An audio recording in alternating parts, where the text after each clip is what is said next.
Bienvenidos, hoy voy a explicar cómo hallar las ecuaciones en el tiempo de carga o descarga del condensador, que es un elemento almacenador de energía. Para explicar cómo hallar las ecuaciones se propone un ejercicio que permitirá entender el paso a paso de cómo resolver estos circuitos. En este ejercicio se tiene una fuente, dos resistencias y un condensador, y se pide hallar una expresión en el tiempo para la corriente I sub R y para el voltaje V sub C. Para resolverlo se debe tener en cuenta que cuando un condensador está cargado se comporta como un circuito abierto. Lo primero entonces es entender la notación de la fuente de voltaje. Esta tiene una señal paso U de t que se ve como se muestra en la imagen. Las fuentes U de t son 0 para los valores menores a 0 y 1 para los valores mayores a 0. En este caso, en tiempos menores a 0, el voltaje será 3 voltios, mientras que para tiempos mayores a 0, la fuente tendrá un valor de 6 voltios. Esto se ve claramente en la gráfica mostrada. Ya teniendo esto en cuenta, hay tres pasos fundamentales. El primero es hallar los valores de corriente y voltaje deseados en t menor a 0. Para ellos, tienen en cuenta que como el ejercicio no dice lo contrario, en t menor a 0 el condensador estará completamente cargado y por lo tanto se volverá un circuito abierto. Además, como ya se dijo, la fuente en este momento tiene un valor de 3 voltios. Teniendo esto en cuenta, V sub C será el divisor de voltaje que se tiene entre la resistencia de 3 y la resistencia de 6 ohmios, mientras que la corriente será el voltaje sobre la resistencia total, que son 9 ohmios. Esto da como resultado 2 voltios y 1/3 de amperio. El segundo paso es hallar nuevamente los valores deseados para un T mucho mayor a 0. En este caso, nuevamente el condensador estará completamente cargado y vuelve a comportarse como un circuito abierto. Por lo tanto, lo que cambia en este caso es el valor de la fuente, que ya no es de 3 voltios sino de 6 voltios.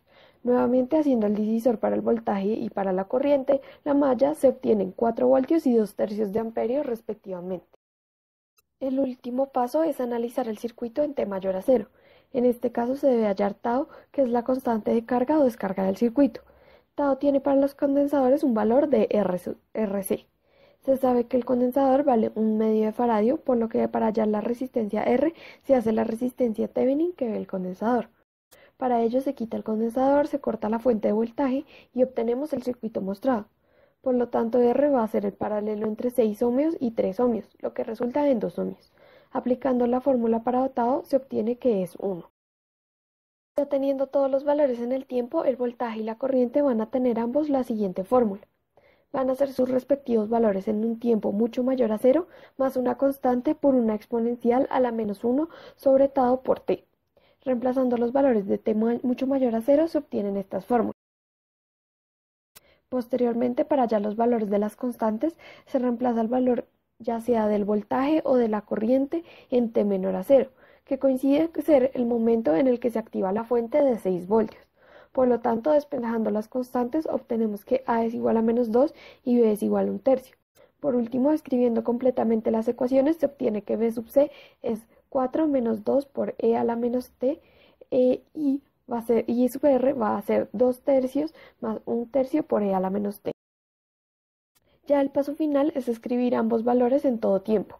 Con los resultados obtenidos anteriormente se puede escribir que V sub C es 2 si t es menor a 0 o 4 menos 2 por e a la menos t si t es mayor a 0, mientras que I sub R va a ser 1/3 si t es menor a 0 y 2/3 más 1/3 de e a la menos t si t es mayor a 0.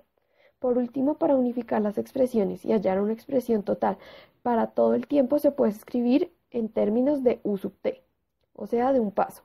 V sub C va a tener esta forma. Si t es menor a 0, el segundo término desaparece y obtenemos 2. Si es mayor a 0, se obtiene la expresión para t mayor o igual a 0. Con I sub R se obtiene esta expresión. Una vez más, se puede comprobar que resolviendo para t menor a 0 y para t mayor o igual a 0, se obtiene la expresión mostrada anteriormente. Espero este video les haya sido útil y nos vemos en una próxima oportunidad.